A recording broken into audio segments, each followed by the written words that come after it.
Buenos días, República Dominicana. Gracias por permitirnos otra vez el privilegio de compartir con ustedes 60 minutos de opinión, comentario, análisis.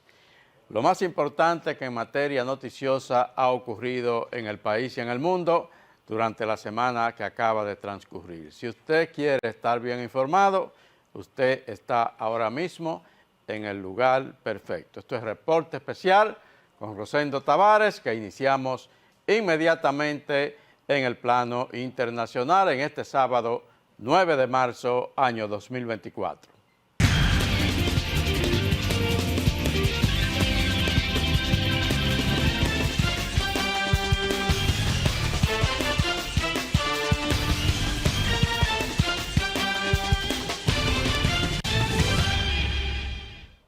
Nos vamos inmediatamente a Estados Unidos, el esperado discurso del Estado de la Unión del presidente Joe Biden, su tercera aparición ante las cámaras legislativas conjuntas y su último discurso del Estado de la Unión durante esta gestión presidencial. Biden sorprendió apareciendo ante Estados Unidos y el mundo con un discurso considerado de enérgico y combativo por parte de gran parte de la población y de analistas políticos, entre otras cosas.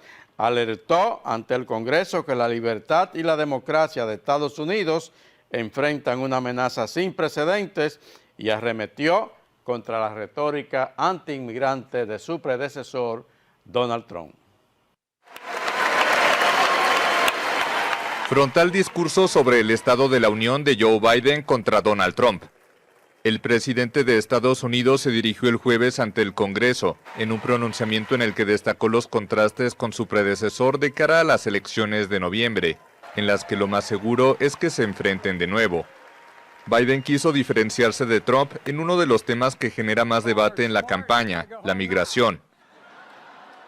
And if my predecessor is watching, instead of paying politics, y si mi predecesor está mirando, en lugar de jugar a la política y presionar a los miembros del Congreso a bloquear la ley, únase a mí y dígale al Congreso que la apruebe. Podemos hacerlo juntos, pero esto es lo que no voy a hacer.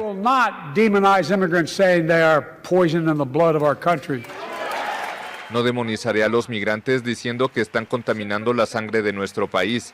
No separaré a familias, no bloquearé el ingreso de gente por su fe. Biden también acusó a su rival de inclinarse ante Vladimir Putin, luego de que Trump dijera que dejaría a Rusia hacer lo que quisiera con algunos aliados de la OTAN. El demócrata invitó a su discurso al primer ministro de Suecia, Ulf Kristersson, en el día en que su país se unió formalmente a la OTAN, y además presiona al Congreso para aprobar un paquete de ayuda para Ucrania. El conflicto en Medio Oriente también estuvo presente en el discurso de Biden. Manifestantes con banderas palestinas protestaron cerca de la Casa Blanca y otros bloquearon una avenida que conduce al Capitolio. El convoy de Biden tomó una ruta que evitó la... El discurso del presidente Biden fue un discurso definitivamente de corte electoral, ajustado a la actual coyuntura de campaña política, su confrontación ya directa con Donald Trump. Ya pasaron, siguen las primarias, pero está definido que Donald Trump y Joe Biden se van a enfrentar de nuevo el 5 de noviembre de este año 2024. Son unas elecciones que ya están próximas y por eso Biden aprovechó ese discurso ante el Estado de la Unión, sobre todo para mostrarse ante los Estados Unidos como un hombre que conserva todas las capacidades y habilidades para seguir gobernando esa nación. Seguimos en Estados Unidos, vamos a ver la respuesta republicana. Es la costumbre que cuando el presidente pronuncia este discurso del Estado de la Unión, entonces viene un político de la oposición designado por su partido para que dé la respuesta ante la presentación del presidente. En este caso, la respuesta republicana estuvo a manos de la senadora de Alabama, la señora Kathy Britt. Es una joven política, una joven promesa, dicen, del Partido Republicano en los Estados Unidos, una ardiente seguidora de Donald Trump. Ella calificó a Biden como un líder débil y advirtió sobre un futuro sombrío para América o para Estados Unidos bajo una nueva presidencia de Joe Biden. Esa fue básicamente la respuesta de los republicanos. Seguimos ahí en Estados Unidos porque, como decíamos, Donald Trump y Joe Biden van a una revancha este año, este noviembre del 2024, sobre todo ya después que Nikki Haley salió de la contienda y abrió paso para que definitivamente Donald Trump sea el candidato republicano. Y ahora quedan dos. En el que parece un viaje al pasado, el presidente Joe Biden y Donald Trump se enfrentan por otros 4 años en la Casa Blanca. El camino quedó despejado con la salida de la contienda republicana de Nikki Haley, quien suspendió su campaña sin endosarle su apoyo a su ex jefe y rival. It is now up to Donald Trump to earn the votes of those in our party and beyond it who did not support him. And I hope he does that. At its best, politics is about bringing people into your cause, not turning them away. El presidente Biden está a 374 delegados de la nominación oficial. A Donald Trump le faltan 156. Ambos salieron a cortejar hoy a los votantes de Nikki Haley, moderados e independientes que se quedaron políticamente desamparados. Hoy el presidente Biden dijo que los invita a ser parte de lo que llamó el movimiento más grande de la historia del país. Trump hizo un llamado a la unidad. Great Republican Party with tremendous talent, and we want to have unity, and we're going to have unity, and it's going to happen very quickly. Hoy se unió a sus filas el líder del Senado Mitch McConnell, quien ha tenido una relación tensa con el exmandatario. Y la mayoría de sus ex rivales han hecho lo mismo. Lo cual enseña de que muchas de las personas que están antes aspirando... Bueno, Nikki Haley sale de la contienda. Ella utilizó unos términos estratégicos, suspendió su campaña. Mucha gente entiende que si se da alguna situación legal con Donald Trump, que está en medio de un proceso legal bastante complicado, bueno, pues que nadie descarte si pudiera otra vez resurgir la candidatura de Nikki Haley. Yo creo que eso no va a pasar. Donald Trump va a ser el candidato porque la Constitución de Estados Unidos no prohíbe que, aunque esté el hombre preso, pueda presentarse como candidato, y Donald Trump no va a desperdiciar bajo ninguna circunstancia esa posibilidad. Ahora, Nikki Haley, a lo largo de 25 primarias en las que participó, sí pudo dejar establecido una alerta muy importante para los republicanos y sobre todo para la campaña de Donald Trump.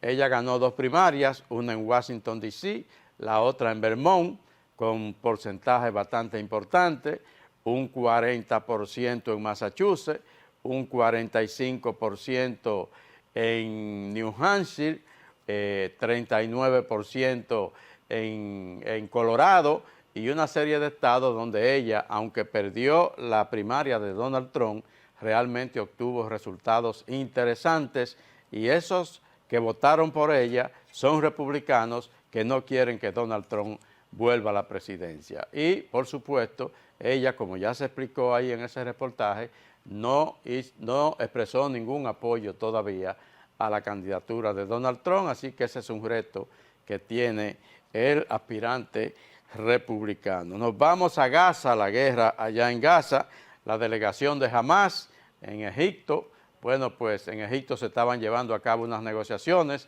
para el posible alto al fuego que tanto está buscando sobre todo Estados Unidos, pero Israel no cede ante los planteamientos de Hamas. Hamas se paró de la mesa y regresó a la Franja de Gaza. 5 meses de guerra, 5 meses de infierno para las familias de los rehenes en Gaza. Israel cree que 130 personas raptadas el 7 de octubre siguen en poder de Hamas. Al menos 31 de ellas habrían muerto. El jueves, en la embajada israelí de Londres, los familiares suplicaron un acuerdo de alto al fuego.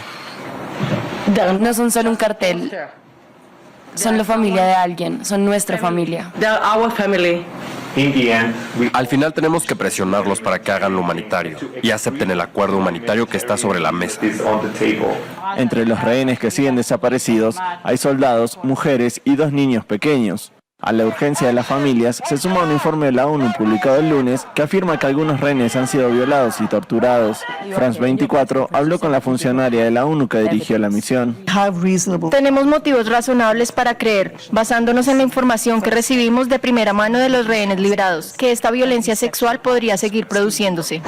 Durante semanas, Estados Unidos, Qatar y Egipto han intentado negociar un acuerdo por el que Hamás liberaría hasta 40 rehenes a cambio de un alto el fuego de 6 semanas, pero las conversaciones no han logrado ningún avance. Al sentirse ignoradas por el gobierno israelí, algunas familias han llevado sus peticiones al presidente de Estados Unidos, Joe Biden, y otros legisladores estadounidenses. Estados Unidos, a propósito de la retirada de Hamás de la mesa de negociaciones en Egipto, Estados Unidos dice que las negociaciones van a continuar y que no estarían completamente rotas, según el Departamento de Estado. Seguimos con el tema de Gaza porque a propósito de toda esa situación, Benjamín Netanyahu, el primer ministro israelí, insiste en que la guerra continuará hasta que Israel termine con Hamás y termine la invasión en la zona de Rafah, allá en el sur de Gaza. Sobre la franja de Gaza y la presión internacional. Para el primer ministro israelí, la guerra debe continuar. De hecho, así lo hará contra Hamás, a pesar de la creciente presión internacional, incluso allí en la ciudad de Rafah, en el sur de Gaza. Así por lo menos lo afirmó quien estamos viendo en pantalla.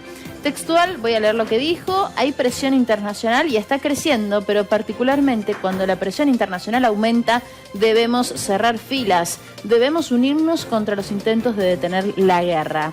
Los militares operarían contra Hamás en toda la franja de Gaza, dijo, incluyendo Rafah, el último bastión de Hamás. Quien nos diga que no actuemos en Rafah nos está diciendo que perdamos la guerra y eso no sucederá.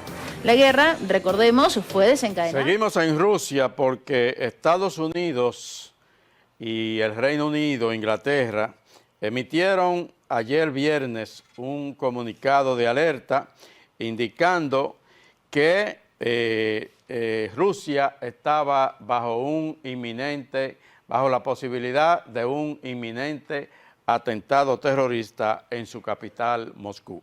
Estados Unidos está alertando de un ataque inminente en Rusia. Las embajadas de Reino Unido y de Estados Unidos en Rusia han advertido que podría producirse un ataque terrorista en Moscú en las próximas 24 horas. Esta alerta de seguridad emitida por la Embajada de Estados Unidos y repetida por Reino Unido instaba a los ciudadanos estadounidenses a evitar grandes reuniones durante las próximas 48 horas. La embajada dijo que está siguiendo informes de que los extremistas tienen planes inminentes de atacar grandes reuniones en Moscú, incluidos conciertos, pero no especificó a qué tipo de amenazas se refería ni tampoco quién podría estar detrás de ellas. El Servicio Federal de Seguridad de Rusia dijo precisamente en el día de ayer que sus agentes habrían frustrado un posible ataque terrorista del Estado Islámico contra una sinagoga de Moscú y los medios de comunicación estatales informaron que los militantes detrás de este complot fueron asesinados. No se sabe si estos incidentes están relacionados. La embajada también ha aconsejado a sus ciudadanos que estén atentos a las actualizaciones de los medios locales y que estén también atentos a su entorno.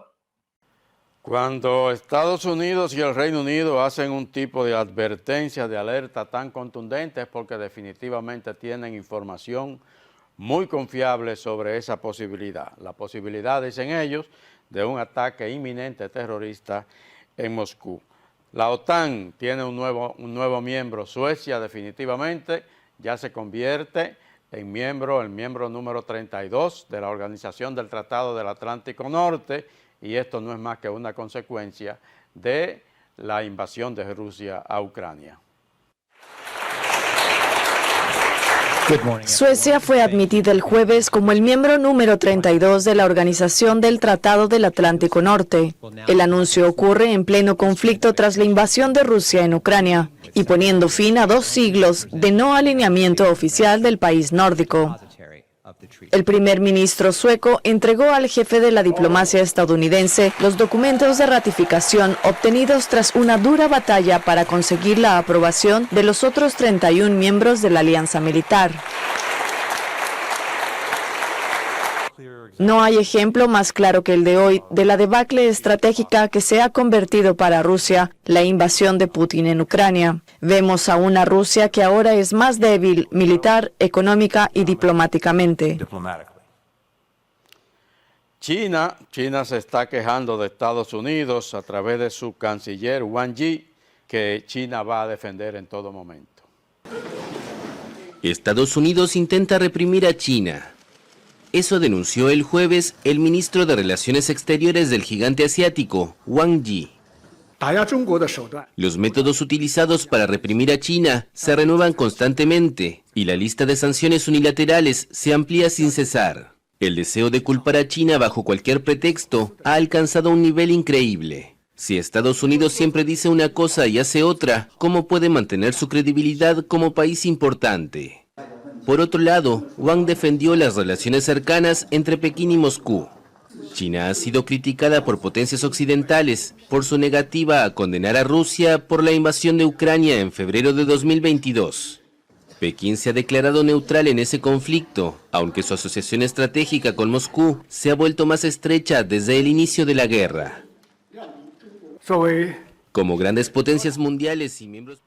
Nos vamos a Francia, mientras en Estados Unidos, por ejemplo, la Corte Suprema ya prohibió desde el punto de vista federal el aborto en los Estados Unidos, revirtió todos los derechos que habían en ese sentido, y mientras en otros países de Europa también se están estableciendo prohibiciones y limitaciones para los derechos reproductivos de la mujer, Francia quiso asegurarse de que eso no va a ocurrir en ese país y se convirtió en la primera nación en incluir el aborto, proteger el aborto dentro de su constitución.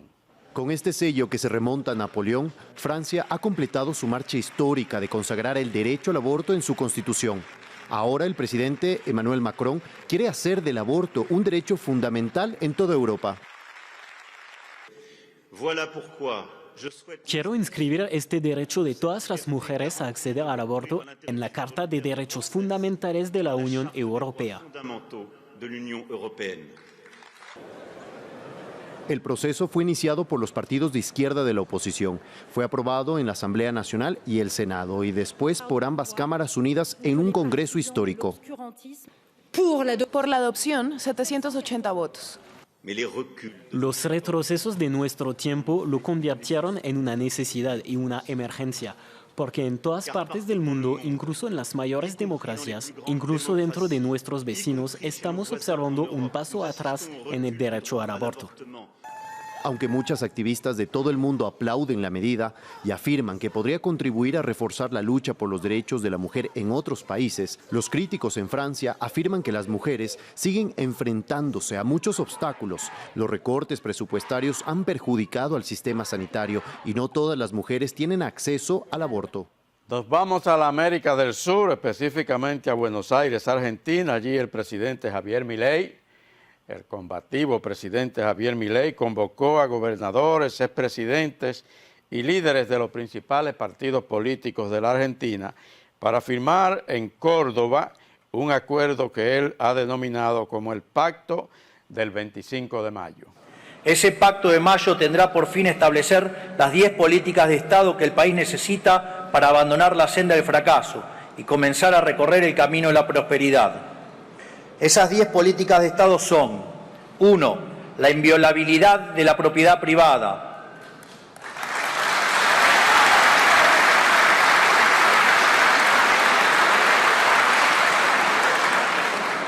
2. El equilibrio fiscal innegociable.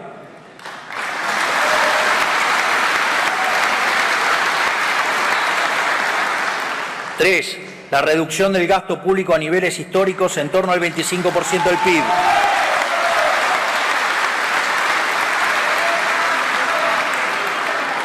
4.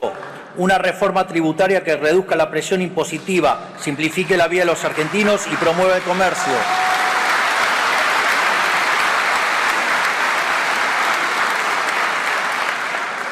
5. Rediscutir la coparticipación federal de impuestos y terminar para siempre con el modelo extorsivo actual.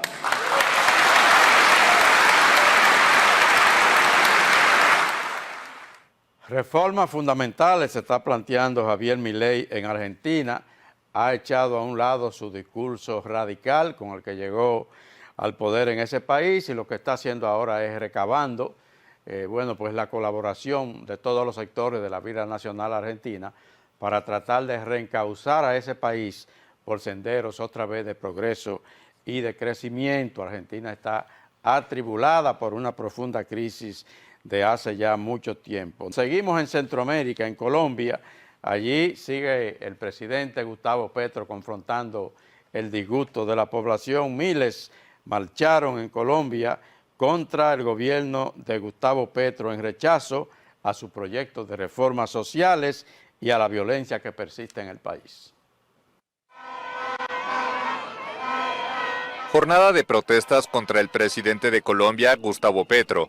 Miles de personas se manifestaron el miércoles en Bogotá y otras ciudades del país para expresar su rechazo a sus proyectos de reformas sociales y la violencia que persiste en el país pese a las negociaciones de paz con grupos armados.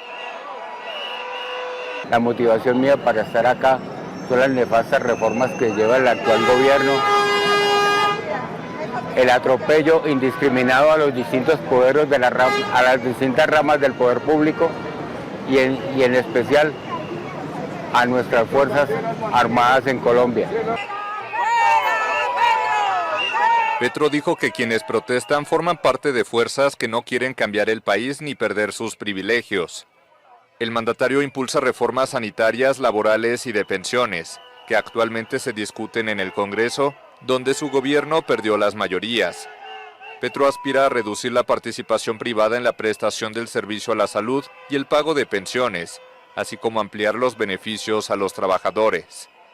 Pero la oposición lo acusa de derroche y lo critica por el juicio contra su hijo mayor por lavado de activos. Sigue Gustavo Petro transitando un camino difícil para poder sacar a flote su gobierno ya de más de un año allá en Colombia. Nos vamos a Centroamérica, Panamá. Ese país, Panamá, ha suspendido a Médicos Sin Frontera luego de que ONGs denunciaran aumento de violaciones a migrantes en el denominado tapón de Darién. Panamá suspendió a Médicos Sin Fronteras. La organización no gubernamental informó el jueves que el gobierno del país centroamericano le ordenó dar por terminadas sus operaciones en la selva del Darién, luego de que denunciara un aumento de las violaciones sexuales a migrantes. La semana pasada, Médicos Sin Fronteras alertó sobre el incremento de las agresiones sexuales y la brutalidad que sufren muchos migrantes que cruzan el Darién, en la frontera entre Colombia y Panamá, a manos de bandas criminales. En solo una semana de febrero, los equipos sanitarios de esta ONG atendieron a 113 migrantes, entre ellos 9 menores que sufrieron agresiones sexuales. En todo enero habían sido 120 los casos. El gobierno de Panamá no se ha pronunciado sobre estas denuncias. Tanto la Organización Internacional para las Migraciones, una agencia de la ONU, como la Federación Internacional de la Cruz Roja, también han advertido sobre el aumento de la violencia contra los migrantes a su paso por el Darién. Los viajeros tardan entre 3 y 6 días en atravesar la selva, donde se... Vamos a terminar nuestro recorrido internacional en el punto más caliente en el hemisferio occidental ahora mismo, que es nuestro vecino Haití. La crisis en Haití crece con el paso de los minutos. El primer ministro sigue varado en Puerto Rico, no se le ha permitido regresar a territorio haitiano, trató de hacerlo vía República Dominicana, pero el gobierno dominicano muy acertadamente le cerró el espacio aéreo dominicano, no le permitió aterrizar en aeropuertos de este país y tuvo su avión que hizo aterrizar a Puerto Rico. Estados Unidos ha comenzado a dar señales ya de amplia preocupación por la creciente situación de inestabilidad y de violencia haitiana. Tanto el secretario de Estado, Anthony Blinken, como el subsecretario de Estado para el hemisferio occidental, Brian Nichols, han expresado esta semana que ya está llegando el momento en que Haití sea definitivamente intervenido. El gobierno de Haití prolongó el jueves por un mes el estado de emergencia en la capital Puerto Príncipe. Varias partes de la ciudad están controladas por bandas criminales. Las pandillas quemaron otro cuartel de la policía y ciudadanos denunciaron daños a sus propiedades.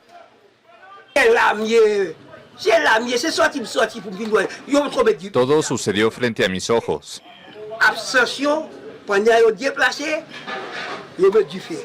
Quemaron un coche y el fuego se esparció a mi casa.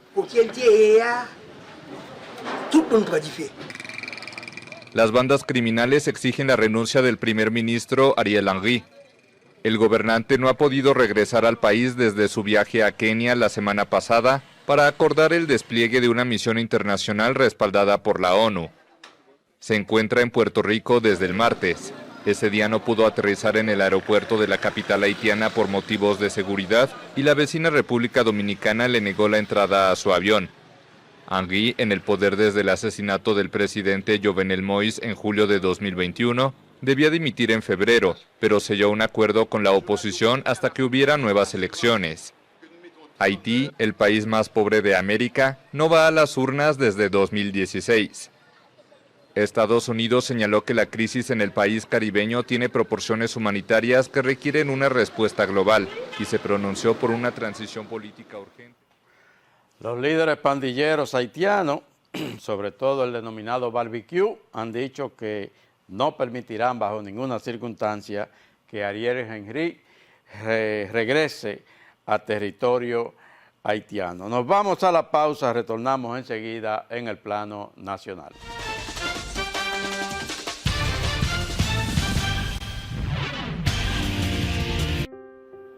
Yo soy Roberto Otro, pero todos me conocen por mi apellido Otro. Déjalo ahí, que otro lo recoja. Por algún motivo, siempre quieren que yo ayude. Claro. Otro la paga.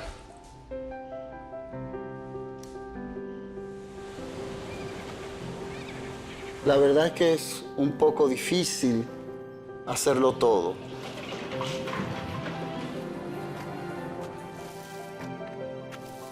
Es como si nadie más quisiera ayudar.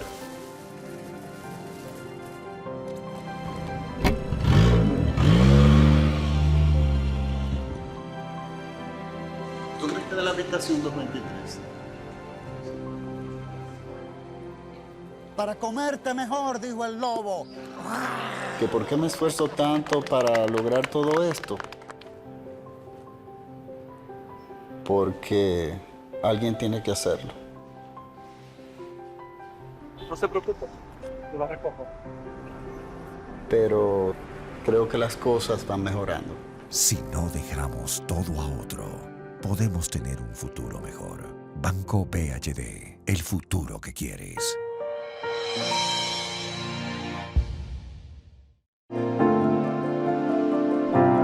Muy pronto habrá un nuevo amanecer aquí en Pedernales. Yo hasta me puse a estudiar inglés, porque Pedernales ahora será otra cosa. Aquí en Pedernales hay futuro ahora. Las carreteras ahora van a ser carreteras de verdad. Pedernales tiene muchas cosas lindas. El sur está creando nuevas oportunidades para su gente. Ahora los guías de la zona le vamos a demostrar lo que tiene Pedernales. Lo que viene es grande. Desde que empecé a trabajar en el proyecto, Pedernales es mi nueva casa. Ahora hasta mis primos quieren volver de la capital. Pedernales hace años que se merecía esto. Nunca me imaginé que en Pedernales iba a emprender el negocio que siempre soñé. Llegó la hora de que el pueblo de Pedernales se desarrolle. Juntos podemos más. Yo amo a Pedernales. Ahora sí. Fideicomiso Pro Pedernales, cambiando el sur, aportando al futuro de su gente. Conoce más en www.propedernales.do. En estos 3 años, el Infotec se ha expandido a donde vive la gente. Se ha pasado de 7 a 36 centros tecnológicos. Es decir, estamos llegando a todas las provincias del país. Se han capacitado 3.468 profesores. Se han estructurado 21 familias profesionales. Y el Infotec ha atendido a 9.000 empresas en servicios directos. También se otorgaron 2 millones de certificados a técnicos auxiliares y técnicos de salida plena, profesionales para la productividad. Estamos creciendo.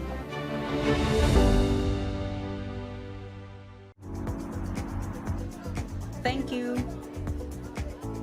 Manny, llegaste. Cuéntame, ¿cómo te fue por allá? Tú sabes, ahí estuve con mamá, con los primos, con las tías. Estar en casa es el final y para seguir cerca, mañana mismo voy con mi cédula a empadronarme. empadronarte. Sí, tú no sabes. No. Para poder votar en el 2024 necesitas estar en el padrón en el exterior, en el de aquí. Tú no pierdes tiempo, Manny, siempre apoyando el crecimiento de terruño. Yo te voy a caer atrás con eso. Empadrónate por la patria que llevas dentro. Junta Central Electoral. Garantía de identidad y democracia. Jessica realizó su sueño ecoturístico con la ayuda de Expo Fomenta Pymes Banreservas. Para ella trabajan Andresito y Julia, junto a otros habitantes de la zona. Los clientes de Jessica desean tanto aprender a surfear que Raquel llevó la escuelita que soñó a ser una hermosa realidad. Le pueden preguntar al piloto Luis Manuel, a quien le asignaron una nueva ruta de vuelo. O a Pilo, que ya sabe por dónde se le entra el agua al coco. Y Carmina hasta organiza una feria con los artesanos de la zona, en el parador que puso Virgilio. Luis Manuel, Pilo, Virgilio, Carmina, Raquel, Andrés, Julia y muchos otros se alegran porque Jessica acudió a Banreservas. Detrás de uno que avanza, hay muchos más echando hacia adelante. Banreservas, el banco de todos los dominicanos.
Elecciones presidenciales y congresuales en la República Dominicana el próximo 19 de mayo. Ya los partidos han completado sus boletas, cumplieron con el plazo establecido por la ley electoral y el pasado jueves todos los partidos que llevan candidaturas presidenciales inscribieron sus candidaturas junto a sus respectivos candidatos a vicepresidente. En el caso del Partido Revolucionario Moderno, el presidente Luis Abinader repite con Raquel Peña, la actual vicepresidenta.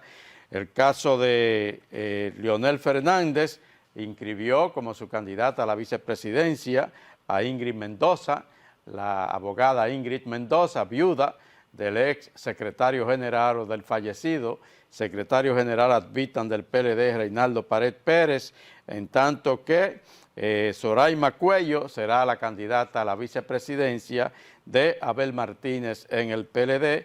En el Partido Revolucionario Moderno, también Miguel Vargas inscribió su candidatura presidencial e irá acompañado del joven dirigente de ese partido, Rafael Joel Díaz, como su candidato a vice. Un total de 9 candidatos presidenciales escogió a su compañero de boleta previo a finalizar la fecha límite establecida por la Junta para el registro de aspirantes.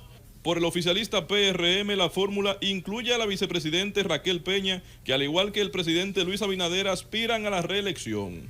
Peña es una especialista en administración de empresas que en el pasado reciente se desempeñó como catedrática universitaria. En la actual gestión gubernamental ha encabezado gabinetes como el de salud, eléctrico y de promoción e inversión. Por el PLD acompaña al candidato presidencial Abel Martínez, la aspirante a vice Soraima Cuello, una doctora en educación con especialidad en liderazgo organizacional y un postdoctorado en gestión del conocimiento. Ocupó la posición de viceministra en el Ministerio de la Presidencia desde 2012 hasta el 2020.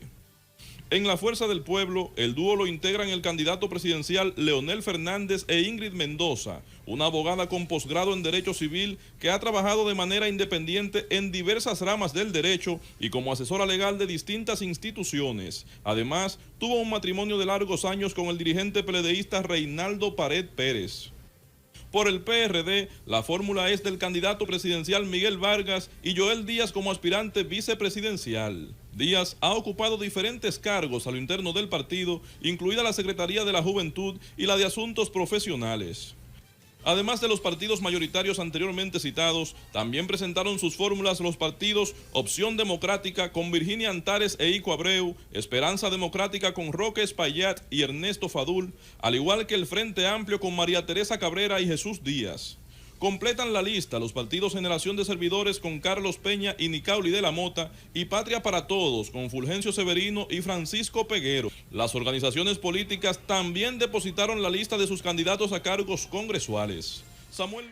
A propósito de la violencia en Haití, se produjo esta semana una intervención de las pandillas en varias cárceles de ese país. Se escaparon más de 3.000 criminales, delincuentes de esas cárceles haitiana, y ante la posibilidad de que algunos de ellos intentara venir a refugiarse en la República Dominicana, el presidente Luis Abinader dejó claro que tiene preparada unas respuestas drásticas a esos prófugos haitianos si es que cruzan al territorio nacional. Fíjense que en la República Dominicana durante todos estos años las bandas no han pasado aquí, porque ellos saben lo que les puede pasar si cruzan aquí. Ellos están conscientes, y hoy más que nunca.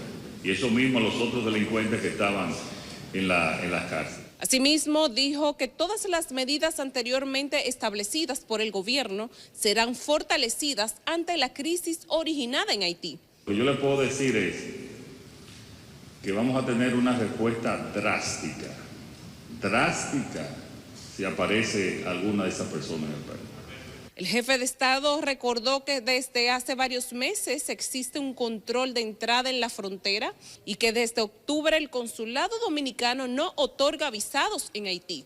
Estamos tomando todas las medidas para tratar de continuar con el nivel de paz y control que tenemos en nuestra frontera. Mientras tanto, las Fuerzas Armadas de la República Dominicana siguen bastante pendientes de la situación en Haití. El ministro de Defensa, Carlos Luciano Díaz Morfa, ha estado con mucha frecuencia en la zona fronteriza, además de los otros mandos militares, sobre todo el Ejército Nacional. El ministro de Defensa ha estado supervisando la zona y asegurándole a la República Dominicana que por el momento todo está tranquilo y bajo control. Independencia, cruzando por Bauruco hasta llegar aquí a Elías Piña, donde visitó todas las dotaciones militares de esta franja fronteriza. Mañana promete continuar su recorrido por la carretera internacional, finalizando en Dajabón. Viendo cómo están nuestros soldados, llevando un mensaje de aliento, supervisando la construcción de la verja fronteriza y además viendo cómo mejorar la calidad de nuestros soldados en la frontera. El teniente general Carlos Luciano Díaz Morfa, acompañado por el director general del CESFRON, general Soto Torman, y otros altos militares, aseguró que los soldados dominicanos siempre están listos para salvaguardar el territorio dominicano. Veo que nuestros soldados tienen la moral muy alta y están trabajando muy bien. En cuanto al escape de más de 3.000 reos en Haití, afirmó que todo está bajo control en este lado de la frontera. Bueno, hasta ahora no representa ningún problema, pero por eso hemos tomado medidas precautorias. Hemos más que duplicado la cantidad de hombres en la frontera y de equipo. Nuestros soldados están muy alerta, muy atentos para prevenir cualquier situación. Hasta ahora no ha habido ningún problema. ¿Su mensaje a la población en ese sentido? Que tengan fe en el gobierno dominicano, que tengan fe en sus Fuerzas Armadas y que tengan fe en su Policía Nacional, que estamos haciendo el trabajo.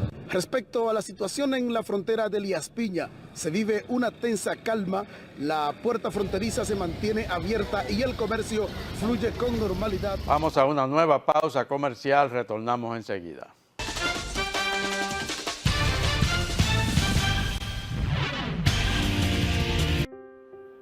Yo soy Roberto Otro, pero todos me conocen por mi apellido Otro.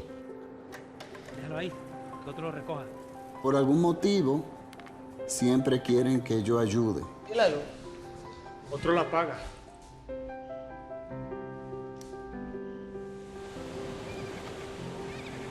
La verdad es que es un poco difícil hacerlo todo.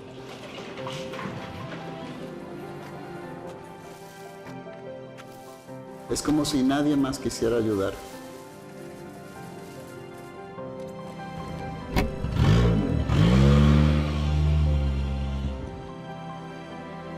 ¿Tú crees que de la habitación 223? Para comerte mejor, dijo el lobo. ¿Que por qué me esfuerzo tanto para lograr todo esto? Porque alguien tiene que hacerlo. No se preocupe, yo la recojo. Pero creo que las cosas van mejorando. Si no dejamos todo a otro, podemos tener un futuro mejor. Banco BHD, el futuro que quieres. En estos 3 años, el Infoté se ha expandido donde vive la gente. Se ha pasado de 7 a 36 centros tecnológicos. Es decir, estamos llegando a todas las provincias del país. Se han capacitado 3.468 profesores. Se han estructurado 21 familias profesionales. Y el Infoté ha atendido a 9.000 empresas en servicios directos. También se otorgaron 2 millones de certificados a técnicos auxiliares y técnicos de salida plena, profesionales para la productividad. Estamos creciendo.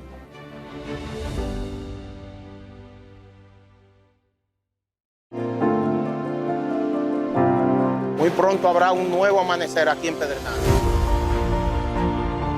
Yo hasta me puse a estudiar inglés, porque Pedernales ahora será otra cosa. Aquí en Pedernales hay futuro ahora. Las carreteras ahora van a ser carreteras de verdad. Pedernales tiene muchas cosas lindas. El sur está creando nuevas oportunidades para su gente. Ahora los guías de la zona le vamos a demostrar lo que tiene Pedernales. Lo que viene es grande. Desde que empecé a trabajar en el proyecto, Pedernales es mi nueva casa. Ahora hasta mis primos quieren volver de la capital. Pedernales hace años que se merecía esto. Nunca me imaginé que en Pedernales iba a emprender el negocio que siempre soñé. Llegó la hora de que el pueblo de Pedernales se desarrolle. Juntos podemos más. Yo amo a Pedernales. Ahora sí. Fideicomiso Pro Pedernales, cambiando el sur, aportando al futuro de su gente. Conoce más en www.propedernales.do. Jessica realizó su sueño ecoturístico con la ayuda de Expo Fomenta Pymes Banreservas. Para ella trabajan Andresito y Julia, junto a otros habitantes de la zona. Los clientes de Jessica desean tanto aprender a surfear que Raquel llevó la escuelita que soñó a ser una hermosa realidad. Le pueden preguntar al piloto Luis Manuel, a quien le asignaron una nueva ruta de vuelo. O a Pilo, que ya sabe por dónde se le entra el agua al coco. Y Carmina hasta organiza una feria con los artesanos de la zona, en el parador que puso Virgilio. Luis Manuel, Pilo, Virgilio, Carmina, Raquel, Andrés, Julia y muchos otros se alegran porque Jessica acudió a Banreservas. Detrás de uno que avanza, hay muchos más echando hacia adelante. Banreservas, el banco de todos los dominicanos.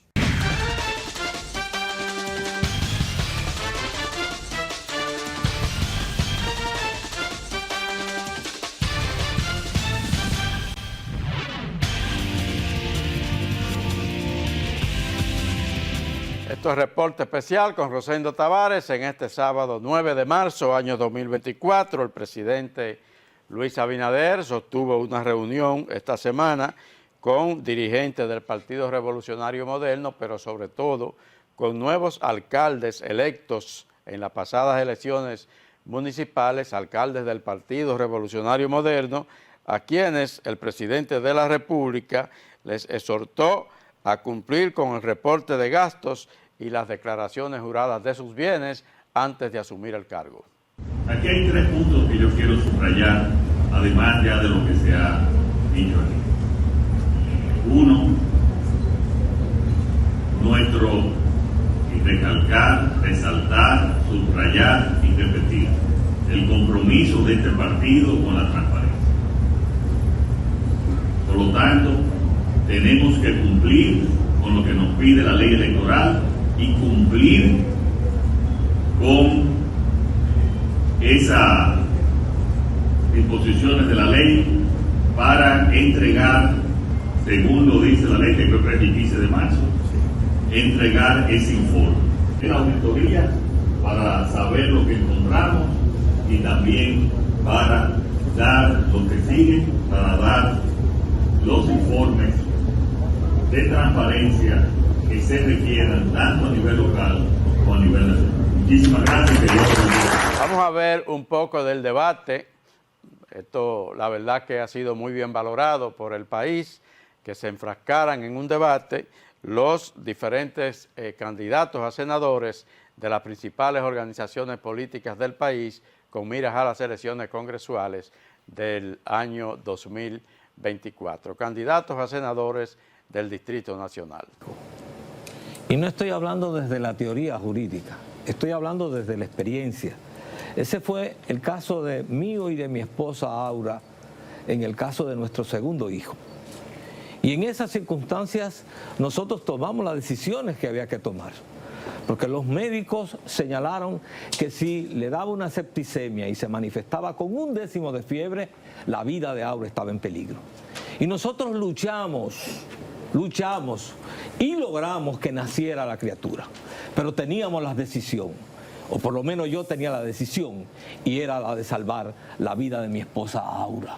Por suerte, por gracia de Dios, logramos la vida de ella y la vida de la criatura. Es sinónimo de libertad. Solo los pueblos realmente educados, cultos y conocedores de su historia son aquellos pueblos que avanzan y consiguen el pleno desarrollo. Y es por eso que creo que debemos repensar el modelo actual que tenemos de las tandas extendidas en las escuelas dominicanas. Pienso que debemos implementar en las tandas extendidas el modelo STEM, ciencia, tecnología, ingeniería, matemáticas, de la mano de la programación y complementado con arte y cultura. Pienso que eso sí que le daría la oportunidad a los jóvenes en República Dominicana de que salgan listos para enfrentar no solamente los retos del presente, sino navegar con eficiencia hacia la economía del futuro. Eso también de la mano con mejores condiciones, no solamente salariales, que también para los profesores, pero reforzar su pedagogía y sobre todo métodos de enseñanzas nuevos adaptados al día de hoy. Pienso que en ese sentido tenemos que reforzar. Ahí estuvieron las ideas de estos candidatos. Definitivamente la pelea parece que va a ser entre el candidato del Partido Revolucionario Moderno, Guillermo Moreno, y el candidato del Partido de la Liberación Dominicana, de la Fuerza del Pueblo, del PRD, candidatos de las fuerzas aliadas, el joven Omar Fernández, hijo del expresidente de la República, Leonel Fernández, pero con luces propias, Omar Fernández. Vamos a terminar con el gobierno del presidente Luis Abinader anunciando la extensión de la línea 1 del metro hacia Villamella. De hecho, la línea 1 comienza en Villamella, pero ahora la van a extender hasta sectores más profundos en esa demarcación geográfica de la provincia de Santo Domingo. La extensión de la línea 1 del metro desde la estación Mamatingó hacia Punta de Villamella. Este miércoles el mandatario dejó iniciada la obra con un acto simbólico realizado en el Centro de Formación Hermanas Mirabal. Esta nueva línea mejorará significativamente el transporte público y la calidad de vida de esta región. Es un cambio real y de concepto en la ciudad y su relación con los ciudadanos. La extensión de la línea 1 del metro cuenta con una longitud de 2.3 kilómetros. Incluirá 2 estaciones, un parqueo para automóviles y cocheras para trenes. Estamos avanzando en construir la ciudad del futuro y lo estamos haciendo hoy. Y por eso hoy damos el primer Picasso hacia ese futuro. Un futuro más eficiente, más rápido, más profesional, más seguro y más limpio. con esta intervención será la continuación de la avenida Hermana Mirabal hacia Punta. Llegará hasta donde llegue la línea del metro en San Felipe y estará dotado de una avenida con 4 carriles. El inicio de la obra llenó de regocijo a residentes del municipio Santo Domingo Norte, quienes aguardan las esperanzas de que una vez sea inaugurada, a la demarcación llegue el desarrollo y conectividad con el centro de la ciudad. Esto va a impactar porque se hacen unos tapones y los jóvenes no podían ir para allá para la universidad porque los carros, caro y un tapón que te coge, ya tú ahorras tiempo, menos energía. Puede ir a la universidad, puede ir a tu casa, puede hacer curso en Infotec, porque si está en el metro es más posibilidad y entre más amplio sea, mucho mejor para los jóvenes. Se va a cortar tiempo a distancia, eso ahorra en beneficio porque ahorra combustible y ahorra dinero. En el evento también fue inaugurado por el Infotep un nuevo centro de capacitación que funcionará en el Centro de Formación Hermanas Mirabal, donde de acuerdo con el presidente Abinader serán formados los técnicos del metro de Santo Domingo. El metro se extiende hasta Punta de Villamella. Yo creo que eso es una buena noticia. Ojalá y se cumpla el cronograma que ha establecido el gobierno para que ese servicio esté ya, o para que esa nueva línea del metro esté ya en servicio para el año 2025. Muchísimas gracias por habernos acompañado. Esto ha sido todo por el día de hoy. Regresa el próximo sábado, como de costumbre, al más alto nivel periodístico. Tengan todos muy buen fin de semana.